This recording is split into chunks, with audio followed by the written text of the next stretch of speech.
Today on the Matt Walsh Show, there's finally a real and concerted effort to push back against critical race theory in schools, but the effort should go beyond merely pushing back. I'll explain why. Also, 5 headlines, including a new report claiming that America will never achieve herd immunity and the coronavirus will be with us forever. So that's the good news. Also, a viral video shows a mother trying to plant the idea into her daughter's head that she's really a boy, and a male Democrat congressman tells a Republican woman to, quote, shut her mouth, and is, of course, applauded by the left.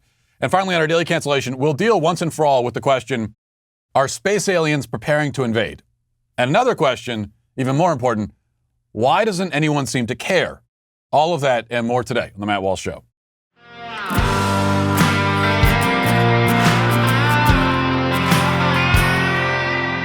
Now, a word from Charity Mobile. You know, we all complain about all these companies out there that are hopelessly woke and far left and everything. But we shouldn't complain about that if we're not willing to support the companies that are not that, the companies that have morals and are working with us and for us in the culture. Here's one of those companies, Charity Mobile. Charity Mobile is the pro-life phone company, and the reason for that is 5% of your monthly plan price goes to the pro-life, pro-family charity of your choice. And this is all about helping to build a culture of life in America while supporting a pro-life phone company at the same time. You can turn everyday living into effortless giving with the charity of your choice. But at the same time, you're also getting a great service. So 5% of your monthly plan price goes to the pro-life charity of your choice. But you also get new activations, and eligible accounts get a free cell phone with free activation and free shipping. There's no contracts, there's no termination fees, and there's no risk with a 30-day guarantee. You also get free usage alerts. You get free apps to monitor your usage, pay your bill, and so on. Makes it really convenient. I know I use those apps as well. I've been a Charity Mobile customer for a while now, and I can't say enough good things about it. So you can call them at 1-877-474-3662 or chat with them online at CharityMobile.com. Well, you know, as a devoted cynic myself, I'm tempted to look at the downside in this rather sudden push by conservatives to fight back against and even ban critical race theory. The downside is that we waited this long to start fighting. You know, critical race theory has been mainstream in our culture for years. Kids in grade school and college have been indoctrinated into it for a very long time. How do you think that so many millennials ended up like this? We didn't fall out of the sky one day, already in this pitiful condition. It took conditioning for us to get like this, years of it. And I say us only in the broadest sense of the term. And when it comes especially to the racial conditioning, it took the right quite a while to notice, though. But let's not focus on that today. The fact is that the racial brainwashing has finally come to the attention of many people, especially conservatives, and that is a good, if late, perhaps even too late, development. This all means that the forces which are imposing this madness on society must ramp up the propaganda. NBC News has gotten the memo, leading to this headline that they tweeted out yesterday in response to a school board election in Texas where CRT cult members were given a thorough drubbing. But NBC News, this is how they reported it. They said, opponents of anti-racism education win big in a bitterly divided election in Southlake, Texas. Conservative candidates who opposed a school diversity plan won every local race, taking about 70% of the vote in the wealthy Dallas-Fort Worth suburb. Now, there's just 2 sentences there, but those 2 sentences are a masterclass in dishonest framing. What you just heard there, that's what fake news is. It's what it sounds like, what it looks like. Nearly every word is calculated to mislead, starting with opponents of anti-racism education. To even call it anti-racism education is to choose sides in the dispute. When you call it anti-racism education, you're declaring that you're on the side of the CRT people. The whole point that critics of CRT make is that it's not anti-racist at all. That's really the whole argument here, or a major facet of the argument, is whether or not this actually is anti-racist. By calling it anti-racist, you're taking a side. But that's what we're saying. You know, we're saying it's CRT is no more anti-racist than like a Newport ad is anti-smoking. It teaches racism. It divides people based on race. It teaches that white people are inherently racist, inherently bigoted, inherently oppressive. It treats whiteness like it's a disease, a cancer, a thing that has to be eradicated. Our argument is that this is racist. And we're obviously correct. By calling this anti-racism education, you are, again, advocating for one side. You're adopting their premise and you're pushing it under the guise of objective reporting. And then there's the phrase bitterly divided. NBC calls the election bitterly divided, even though conservative anti-CRT candidates won by 70%. Now, call that what you want. I prefer terms like landslide or perhaps even butt whooping, but you can't call it bitterly divided. The vote was, in fact, as close to unanimous as a vote of this kind can hope to get. Meanwhile, speaking of propaganda, the founder of the 1619 Project, Nicole Hannah-Jones, was on CNN yesterday responding to a letter from Mitch McConnell where he urged the Department of Education to purge critical race theory from its curriculum.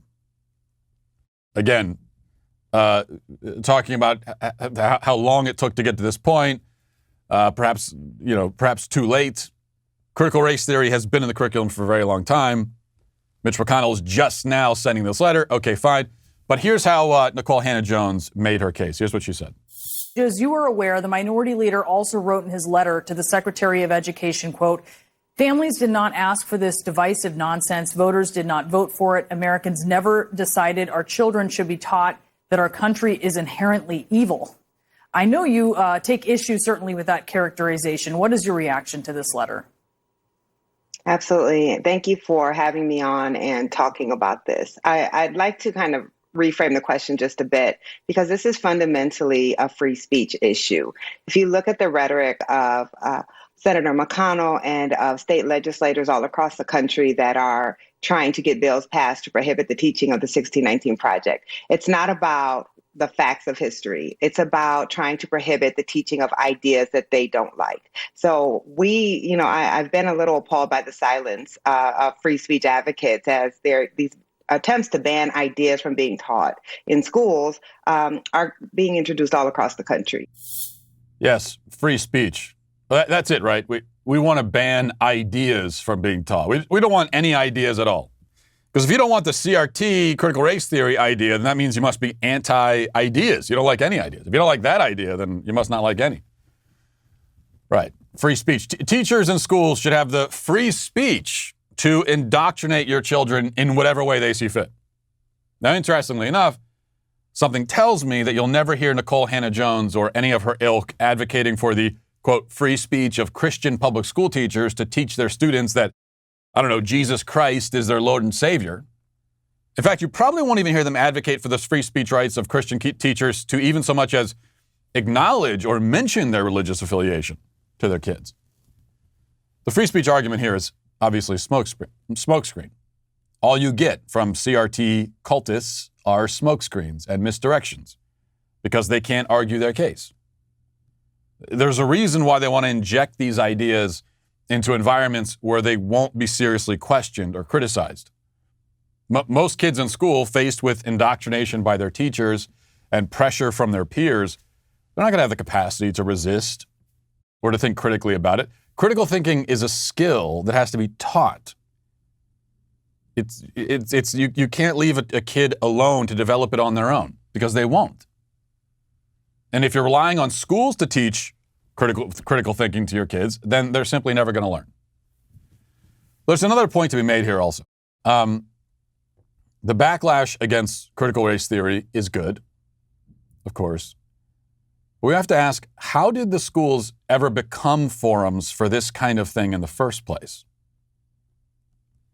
That's the real basic question.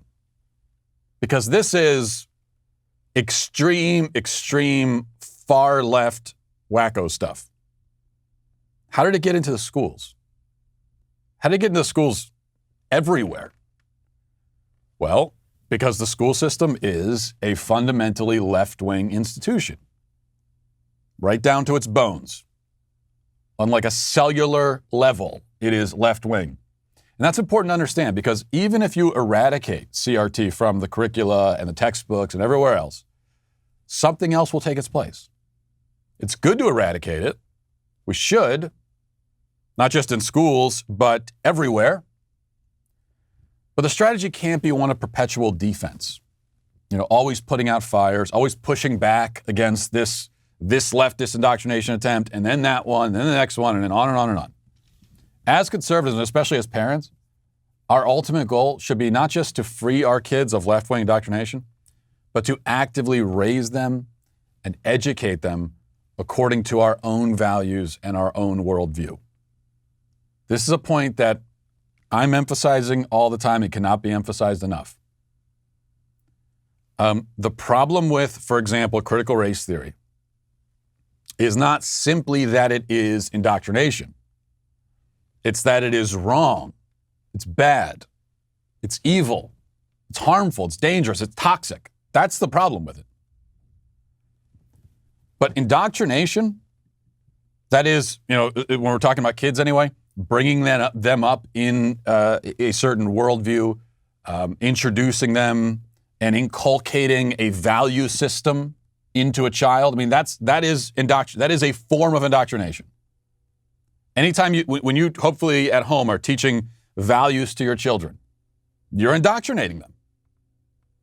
And that's good. That's something that you should be doing as a parent. That's something that kids need. The question is whether it is good indoctrination or bad. And when it comes to education, there is always going to be, you are never going to have an education that is totally free of worldview, totally free of a value system, totally free of indoctrination. Unless it's robots doing the educating. You're always going to have that. And so the next phase, the next part of this is to get away from this defensive stance and to focus as parents on actively bringing our kids up and educating them in to the proper and right and good value system, to a properly ordered worldview. That has to be the goal. We can't just get rid of critical race theory and then sit back and say, well, our job here is done. They'll just replace it with something else, on and on and on forever. Until we begin actively raising our kids with the correct value system that will help them become well-adjusted, good people. That has to be the goal. And now let's get to our 5 headlines.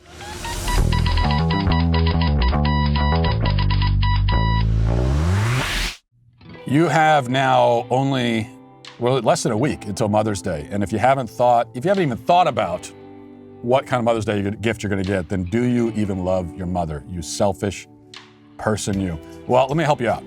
The Pearl Source, they're one of our newest sponsors on the show. With the Pearl Source, you can get the highest quality pearl jewelry at up to 70% off retail prices. Pearl Source cuts out the middleman by eliminating traditional markups by jewelry stores and selling directly to you, the consumer. They have the largest selection of pearls available anywhere, and each jewelry piece is custom made for you. Or for whoever you're buying the pearls for. The Pearl Source offers fast and free 2-day shipping on every order with 0 contact delivery. Everything comes beautifully packaged in an elegant jewelry box, so it's ready to be given as a gift. So this is I'm bailing you out right now. The Pearl Source is bailing you out. If you're looking for a Mother's Day gift, this is the way to go. And just because it's a gift doesn't mean you can't save money on it. That's the best of both worlds. Don't overpay for jewelry. Go to the Pearl Source and save up to 70% off of retail prices. And for a limited time, listeners to my show, you get 20% off their entire order for Mother's Day. Go to thepearlsource.com, enter promo code Walsh at checkout for 20% off your entire order. If you want fine pearl jewelry at the best prices online, then go straight to the source, the Pearl Source, pearlsource.com, enter promo code Walsh at checkout. I'm at a phase right now, difficult phase myself, where my body is middle-aged, I guess. I'm almost 35. I think that counts as middle-aged. But my emotional and mental maturity hasn't quite caught up to that. So I did something to my back over the weekend. It might have been when I was at the gym lifting on Saturday, or it might have been when I bent down to pick up a jar of peanut butter that had fallen out of the pantry. That could have done it. I don't know what it was, but I have been in extreme discomfort. And then yesterday, we took the kids to a playground, and I was playing on the jungle gym, and now my back feels 10 times worse. And the question is, what kind of grown adult plays on the jungle gym to begin with? And what kind of moron does it when he's already injured his back? Well, me. I mean, this moron is who does that. And this is also why now I can't go to the doctor for it. Because my wife is saying, well, you got to go to the doctor. I was like, I'm not big on doctors in general because I'm a stereotypical man. But I can't go and explain this whole story about, I did something on my back and then I was playing on a jungle gym and I injured it more. I could say it to you because I don't see you. I'm just talking to a camera. I can't sit in front of a doctor and say that. So I will just suffer in silence. Well, not really in silence. I'm complaining. I will suffer loudly is what I will do, as any man should. Okay, this is from the New York Times. It says, early in the pandemic, when vaccines for the coronavirus were still just a glimmer on the horizon, the term herd immunity came to signify the end game. The point when enough Americans will be protected from the virus so we could get rid of the pathogen and reclaim our lives. Now, more than half of adults in the United States have been inoculated with at least one dose of a vaccine, but daily vaccination rates are slipping, and there is widespread consensus among scientists and public health experts that the herd immunity threshold is not attainable, at least not in the foreseeable future, and perhaps not ever. Instead, they're coming to the conclusion that rather than making a long-promised exit, the virus will most likely become a manageable threat that will continue to circulate in the U.S. for years to come, still causing hospitalizations and deaths, but in smaller numbers. So that's and this is going viral right now on social media. That's the claim from the New York Times anyway, that there's never going to be herd immunity. And not just the New York Times, Dr. Leanna Wen was formerly of Planned Parenthood, and she was on CNN echoing these concerns that we will never have herd immunity. Here's what she said. We're going to get to herd immunity through a balance of those who've had it and those who've got vaccinated. So this conversation is all about how that will be balanced. And if we can get there through more vaccination, fewer people will get sick and die. How's that? Well, I certainly agree with you on everything you said in your intro. I also, though, am not sure that we are going to reach herd immunity. I mean, the other scenario here is that we get a decline in the number of infections because of increasing vaccinations over the summer. That's really good. But I also fear that people are going to get complacent. They're going to see that things are returning to normal. They can go about doing things that they can, that they were able to before, regardless of whether they were vaccinated. And what I really worry about is that those people who are already on the fence don't get vaccinated. We don't reach herd immunity come the fall. And then with the winter, because coronaviruses are winter respiratory viruses, we have a big resurgence. Maybe we have variants coming in from other countries, and we could start this whole process all over again and have another huge pandemic come the winter. And so that's why getting to herd immunity now, as much as possible, is really important. So they're never going to let this go, is what they're basically saying. If I were to can translate here, at best there will be lulls in the panic porn that we get from the media and the quote public health experts, and then we get around to the fall and wintertime, they're going to ramp it up again. Maybe at best we'll end up with these kind of mask mandates and everything that are imposed and then taken away and then imposed again, depending on the season. I don't know. But they're never going to fully let it go. And as far as whether we reach herd immunity, I don't have much of an opinion on that. I think probably a lot of it depends on what you mean by herd immunity. But I also, it doesn't surprise me. As someone, I'm not an expert, and I'll fully admit that from day one. Unlike some of these other experts these supposed experts on cable news who claim to be but aren't, I will tell you I'm not an expert. But from my non-expert point of view, early on, it seemed pretty likely to me anyway that that the coronavirus, the COVID-19, would always be with us in some form. It's always going to be out there. It's probably not going to just go away completely. And so if that's what they mean, then sure. That doesn't surprise me. It's always going to be out there in some form. Perhaps. So the question now is the same question that we've been faced with from the beginning, which is, it's here.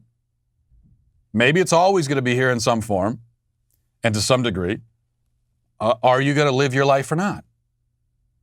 You can choose to live your life in spite of that reality.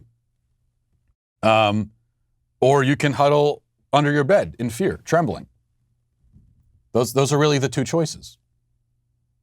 That's the choice that we were faced with back in March of 2020. It's the same choice now. I know for me, I'm going to live my life. There are many, many risks out there. Many, many things that could kill me at any time. And one of those things will kill me eventually. I'm fully aware of that. COVID-19 has always been, just for me, one of those things in that category. Although in terms of things likely to kill me, it for me personally, as a low-risk person for COVID, it's way down on the list. But it's there, along with all these other things, and I'm aware of that, and I'm going to live my life until I'm not living it anymore. That's what we all have to decide.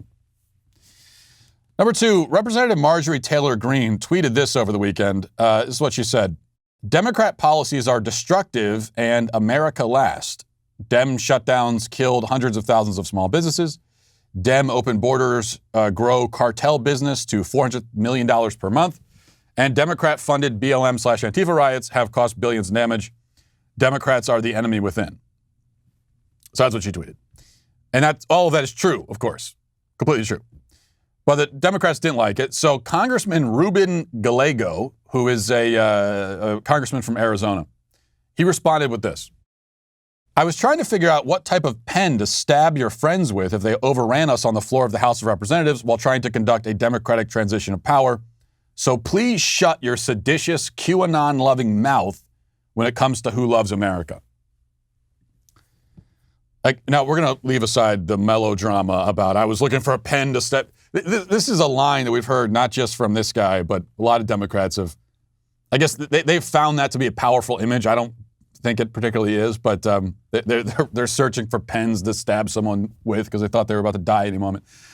We're gonna leave that melodramatic BS aside for a moment. But here he is talking to a woman and an elected representative of this country saying, shut your mouth. Shut your seditious QAnon-loving mouth. And this response from him went viral, obviously, and obviously the left was celebrating it. They loved it. You go, girl, and everything. They thought it was fantastic. But we know, doesn't even need to be said, but I will say it. If a Republican had responded to, for example, Maxine Waters when she left D.C. and went out to Minnesota to rile the mob up in the lead up to the Chauvin verdict, if a Republican had said to Maxine Waters, hey, shut your mouth. Shut your race-baiting, lying, riot-inciting mouth. You can only imagine the response from the left. The screams of sexism and misogyny would be deafening. You know what? I'm really tired of pointing out these double standards and whining about them and complaining. No, instead of whining about the double standard, we should reject it. Okay, so when the left sets new rules for itself, then we say, okay, well, then we can play by those rules too. If those are the rules, according to you, then I have every right to play by them also. And so that's what Republicans should start doing. I know they won't, but a Republican should come out to Maxine Waters and say, hey, shut your mouth. AOC, next time she's droning on, shut your mouth, AOC. That's what they should do. And, of course, the left will react how they're going to react. Who cares how they react? And whatever Republican had the stones to say that can say, hey, look, you guys, you've already made it clear that these are the rules now, and I'm going to play by them. I don't care. No. So you say that only you're allowed to play by them? I reject that. I'm not going to complain about the double standard. I reject it. You have set that standard, and if I want to take advantage of it, I will. I don't care what you say. So this is the rule now. Men in Congress are allowed to tell women in Congress to shut their mouths. You know what? That's fair anyway. We live in a feminist society all about equality and equity and all these things. Well, men talk this way to each other. Okay. That's what needs that. But Republicans won't. See, what they do is they abide by the double standard while whining about it. The left says, here's the rules for us. Here are the rules for you over here. And then Republicans obey those rules while complaining. Oh, gee, this isn't fair. Why do I have to play by these rules? No, and they shake their fists impotently. That's your choice to play by them. I mean, I'll say it. Maxine Waters, you should shut your mouth. You really should, in a lot of ways. All right, speaking of Maxine Waters, who needs to shut her mouth, Maxine Waters did an interview over the weekend responding to Tim Scott's claim that America is not racist.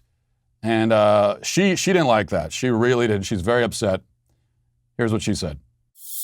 Well, I don't know if he was counseled to say that or whether he really believes that. If he really believes that, then he has missed not only the history of the country, but what is going on right now. As we watched the invasion of the Capitol on January 6th, and those people following Trump saying they were taking back their government and they were willing to harm people. As a matter of fact, not only were they willing to harm people for the Capitol Police, who happened to be people, police of color, African American, they were calling them names, the N-word. Every day we have seen, this nation get more racist than anybody thought perhaps would be at this point in time. We've been through the civil rights movement where, of course, we made some progress, but this president that we had, Trump, was taking us backwards, and he was making racist comments. He was, identifying himself with people like the Ku Klux Klan and the Proud Boys and the Oath Keepers and the QAnon. I mean, that is racism defined in the most obvious way. And so to say that this is not a racist country, maybe he meant to say that there are many people who are not racist in this country. But yes, we have a problem with racism and that we must work to do something about it. Maybe that's what he meant to say. Okay, shut your mouth, Maxine. Definitely shut your mouth. No, that's not what he meant to say. Maybe he meant, there's no way he disagreed with me. It's not possible. No one can disagree with me. I think what he meant to say was that he agrees with me. That must be what he meant to say. This is not possible. How could anyone disagree with me? Yeah, I will agree with this.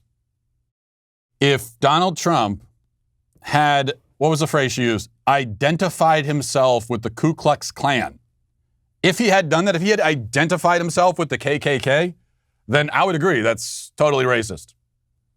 But he didn't. Ever. At all. Nothing close to that.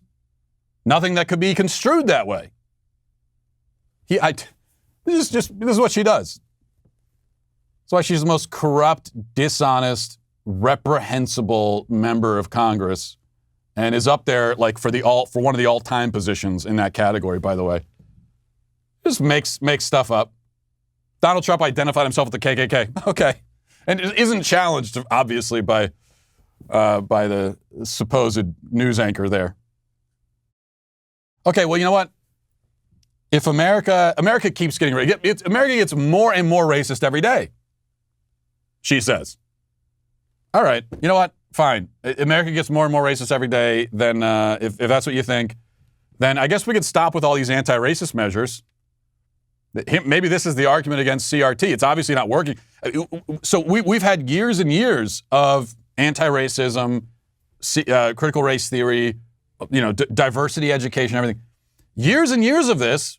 And Maxine Waters says we're only getting more racist. It's not even like racism is going away slower than we thought.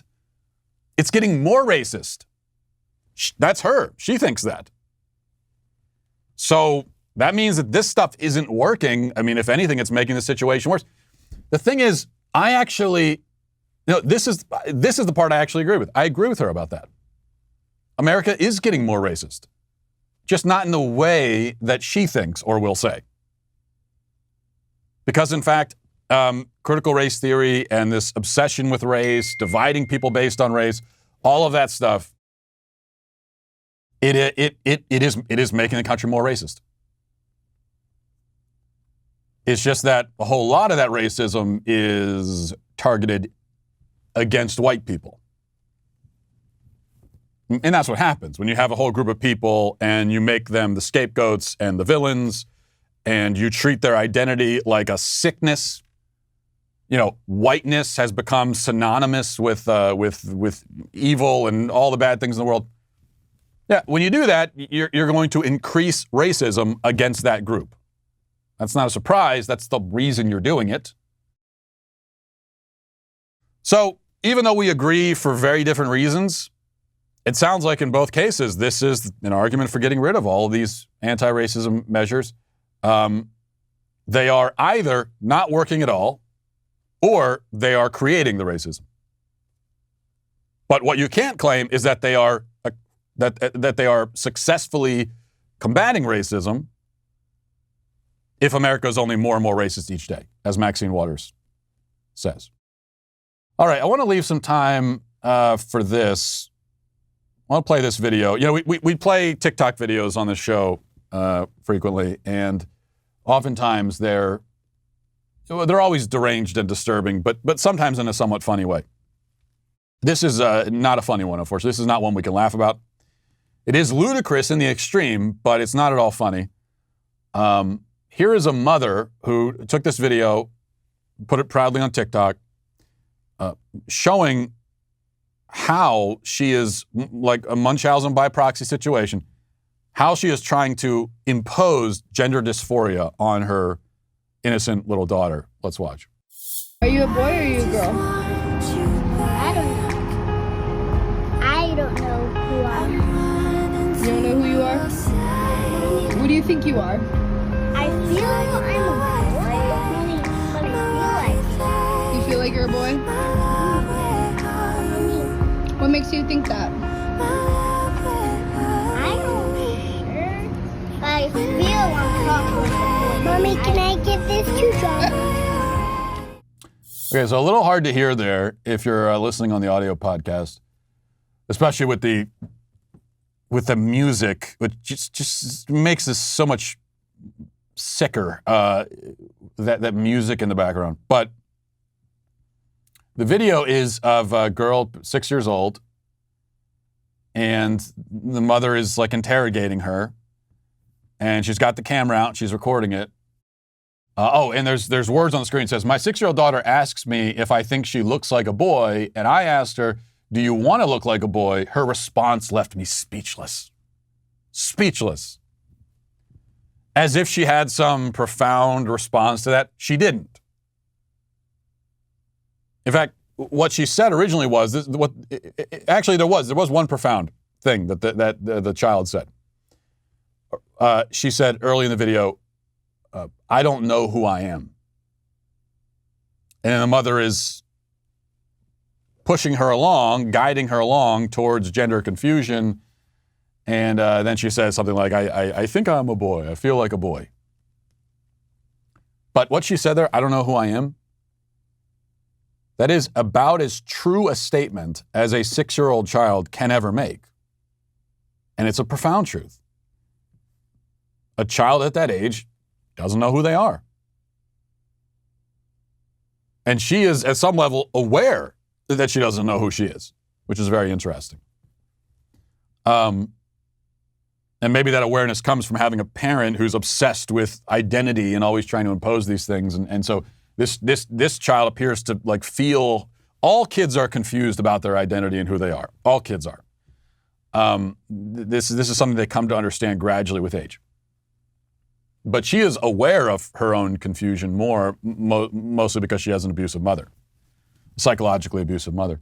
But I don't know who I am. And then she settles, I think I'm a boy. But all you have to do is watch that video, and you can see that really what you're dealing with here, there's no mystery. There's nothing at all. This is a child who is basically babbling nonsensically, touches on a few truths here and there. I don't know who I am. But for the most part, as kids do at that age, and for years thereafter, kind of babbling, saying words. Doesn't really know exactly what she's saying. And what do these parents do? They seize on that confusion and they exploit it. And then they take these children, they put them on display for the whole world to see. That mother, by the way, I did look up her TikTok account, and she was responding to some of the critics, and of course she was making a victim of herself and saying, I was expecting all this big response, and tried to defend and make a victim of herself.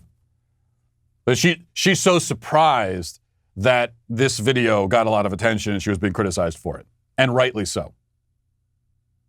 Yeah, well, if you didn't want attention, then why did you put it online? This is the other thing these parents always do, which sends me through the roof, is they put their child on display for the whole world. They publicize this stuff even though nobody asked them to. And then when people share their opinions, the parents will retreat back to, this is our private life. It's none of your business. Stay out of our lives. If it's none of our business, why are you telling us about it? See, when you put something out there into the public domain for everyone to see, you're going to get people's opinions. We're allowed to have opinions about anything. Any information you give me, I am going to have an opinion about it because I have a brain and I'm allowed to. If you don't want my opinion about it, don't tell me about it. No, they want our opinion. It's just that they want our opinion to validate the psychological trauma and abuse that they are imposing on their child. That's what they want. And when they don't get that, then they become the victims because, as I always point out, this is all about the parent. It's got nothing to do with the kid. The children are spectators, you know. In a weird way, the children become spectators of their own identity crisis as the parents create this identity crisis on their own. And the kids are just sitting back looking at it like, what's mom doing? What's happening right now? Absolutely disgusting. Yet another parent who should be in jail. All right, let's move to reading the YouTube comments. This one says, Matt, have your wife lay out your clothes the night before and you won't have to remember which shirt to wear on Fridays.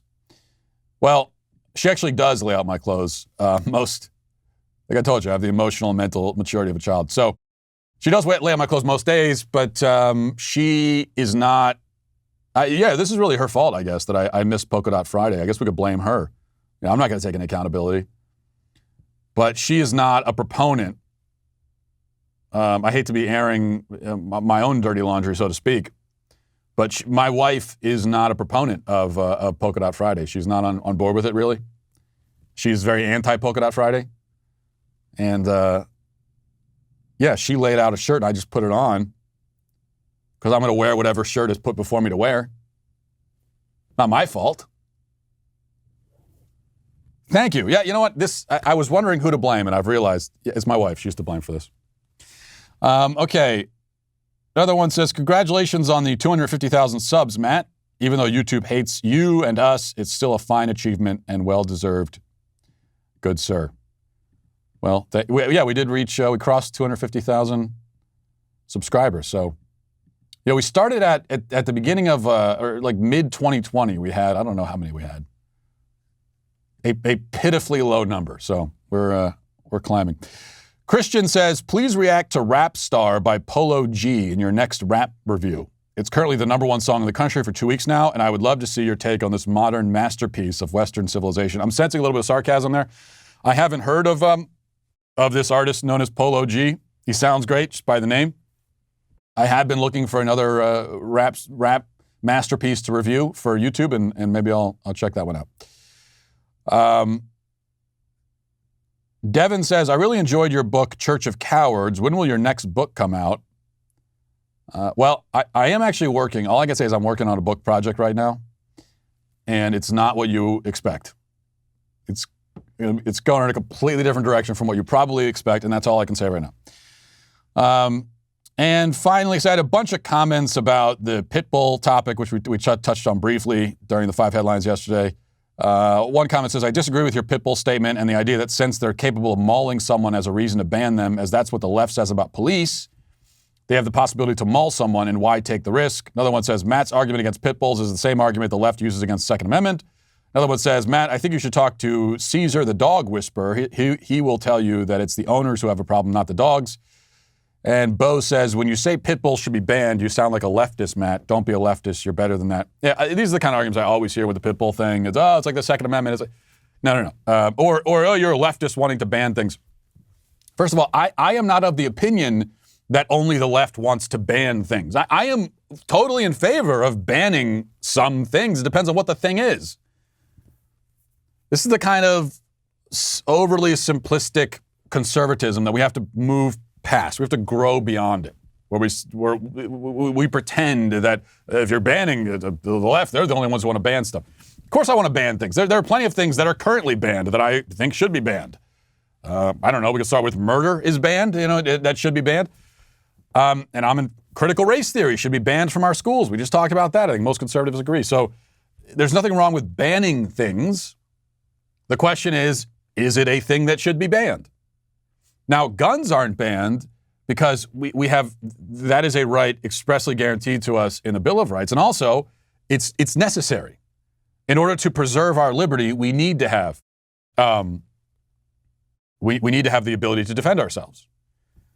And then the comparison to the police is downright silly. Again, we need law enforcement officers because we need to have a law. We need to have law in order to live in a civilized society. And we're starting to see what it looks like to live in a society that is not civilized. So if you want to have a civilized society, you need law, and then you need law enforcers. Okay? So you've got, with guns, it's a guaranteed constitutional right, and also it's necessary. Law enforcement, again, necessary. Pit bulls are not any of those things. They're not necessary. They're not a constitutionally guaranteed right, but even that's not even the point. The point is that they're not a necessary thing. It's a privilege that you have to own a dog like this and bring a dog like this into the community. And it's a question of whether it's worth the risk. Whatever your desire is, whatever your reason for getting a pit bull, people have reasons for not wanting pit bulls in their community, and whose claim should outweigh the other in this case. And it seems to me that your reason for wanting a pit bull is that they're cute to you, and and that's it. I mean, that's really your reason, right? You think they're cute, and you think it's fun to have one. Okay, fine. The reason people might not want pit bulls in their community is that every year, children and other people are mauled to death by them, and they are inherently dangerous animals, and they are in their nature aggressive and capable of killing people, and that's why you might not want them in your community. So I tend to think the people who don't want them in the community, I think their claim outweighs your desire to have a cute animal. That's it. By the way, same reason we don't allow, in most places, you can't have wild animals. You can't have like a chimpanzee or something in your house. These are dangerous animals. Yeah, they're cute. They're dangerous. You can't have them. I would put the same thing with pit bulls. As I'm sure you all know, the Daily Wire has been growing like crazy. Not only did we move the whole company across the country, we also released our first feature film. We struck up a movie deal with Gina Carano. We've launched the new show by Candace Owens, all within the last 6 months. Only imagine what else we had to do. We're moving at the speed of light over here, and that's why I'm excited for the future of the company. And all of us here at the Daily Wire would like to express our gratitude to you for keeping us afloat. We want to make sure we include you in all of our future plans. Every day on my show, I talk about a lot of amazing products, as I just did a second ago, services also from sponsors that I love and use myself. We want to get to know you better so we can choose sponsors with you in mind. So please go to dailywire.com/Walsh and fill out my audience survey to tell us a little bit about yourself. And to sweeten the whole experience, those of you that complete the survey will be entered to win a $1,000 gift card.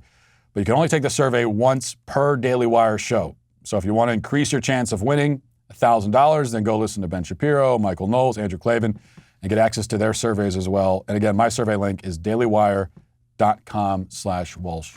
Now let's get to our daily cancellation. So today we have a daily cancellation that has been a long time coming. Some of you out there have been begging to get canceled for this, and now the moment has arrived.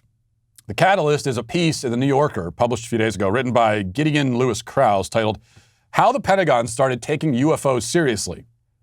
The article goes into great length discussing the evolution of the UFO issue, or UAP, unidentified aerial phenomenon, as they're now called, though I personally choose to stick with the traditional name as an old-fashioned guy. Now, I'm not canceling the New Yorker for this article. Far from it. It's quite fascinating, and it makes the case that that has been made on this show at other times. What we know is that for decades, up until the past few years, UFOs were an area of thought and study reserved for wackos and crackpots, or at least those perceived to be wackos and crackpots. But then things began to shift. The Pentagon started admitting that it was aware of and had been investigating many reports of strange aircraft in our skies doing things, these aircraft were doing things that don't seem possible by our current technology and understanding. What's more, many sightings have been made by military personnel.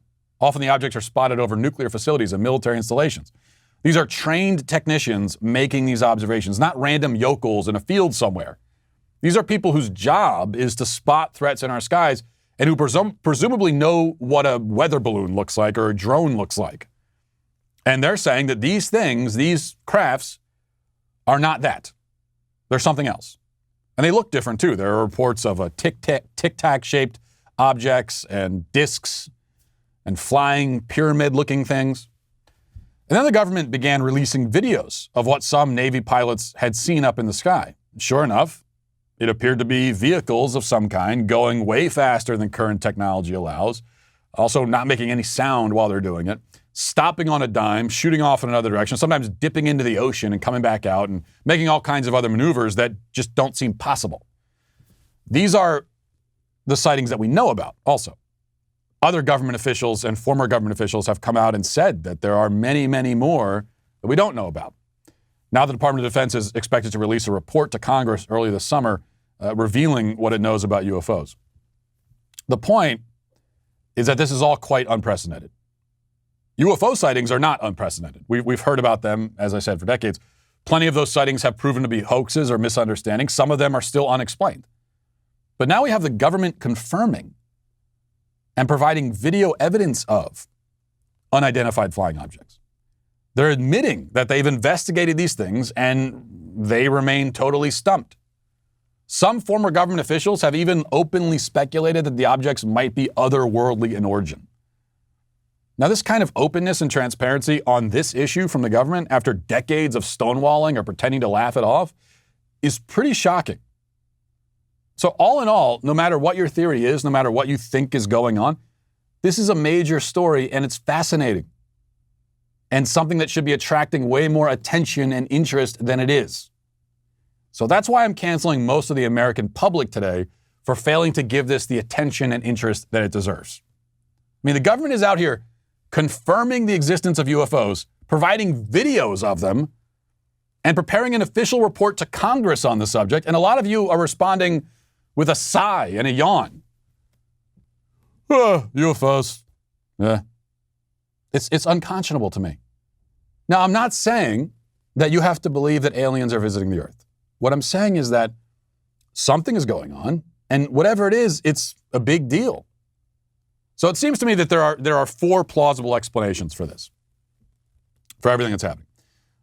The weather balloon / lens flare / camera trick / hallucination explanations are not on the list, are not really plausible anymore because we have now video and testimony from expert trained observers and pilots.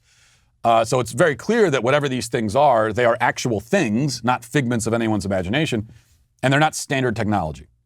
So that leaves four explanations. One, a foreign earthly adversary has developed a technology so incomprehensibly advanced and beyond our own capabilities that our government has no idea what it is or how it works. Two, our own government has developed technology so incomprehensibly advanced and so top secret that the people investigating UFOs at the Pentagon don't know about it and aren't being told. 3, that this is all some elaborate psyop by our government, some big distraction technique. 4, that there are intelligent beings in the universe, elsewhere than Earth, and we are currently under their surveillance. Okay, now, I don't know which of these explanations are correct. I tend to doubt number 3, that the government is making all this up to distract us. Mostly, I doubt it because it's not working. It's not distracting us. So if this is a distraction technique, it's a pretty bad one. Very few people seem to care. Also, if they wanted to distract us with stories of UFOs, why did they spend like 70 years denying all these stories? But whatever the explanation, whether this is technology from China or it's our own technology or it's technology from some other place unknown to us, the point is that it's a big deal. It's something significant is happening. What's more, it's interesting. It's way more interesting than almost everything else we spend our time droning on about. My issue here is not that the American public disagrees with me about the origin of these objects. I don't know the origin, so you can't disagree with me about that. I have no idea. My issue is that much of the public and the media seems not to care very much one way or another. And that's the thing I can't understand. There are actual flying saucers or flying Tic Tacs zipping around the skies, defying the laws of physics.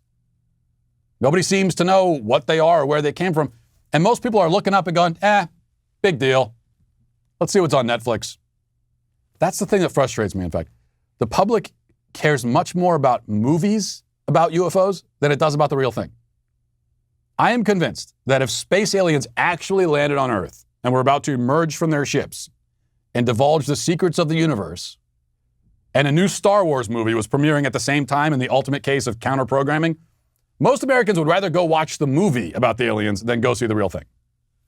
We are a nation of zombies with moldy brains, incapable of awe and wonder. That's what this is really about. It's awe and wonder. You see video like that, and you hear stories like this, you're like, wow, this is amazing. Something crazy is happening. Let's talk about that. What makes this UFO issue so captivating is that we don't know what's happening. It gives us a chance to wonder and think and theorize, but a lot of people don't want to think. They want their thoughts pre-made, pre-assembled, presented to them on a platter.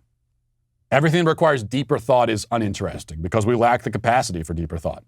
You might recall a couple years ago when scientists released the first ever image of a black hole. It was an image of an intergalactic object some 55 million light years away. Amazing. But most people shrugged it off. You know, they shrugged when it was released and they complained that the picture was too blurry and not that exciting. It's blurry. I can't see it. This is boring. Yes, it was blurry. I mean, it's from 55 million light years away. What do you want? But what made it exciting was the very thought that this image came to us from 55 million light years away. We're able to look back through time and space and see something massive and ancient and mysterious. The image itself, on the surface, was just a blurry mess of colors, yeah. But the image combined with the thought of what it is and what it means and the implications, that's what made it fascinating. Yet this requires us to have actual thoughts, just as the UFO story requires us to have thoughts. On the surface, these are just weird things buzzing around in the sky. But think deeper, and the possibilities are truly awesome and incredible. Sadly, though, the think deeper part is where we lose a lot of people. And all of those people are canceled. And by the way, they're also not invited to the welcome party when the aliens arrive. Not that those boring losers would want to come anyway, so I guess no loss. And we will leave it there for today. All of you who have not just been canceled, I hope you have a great day. Godspeed.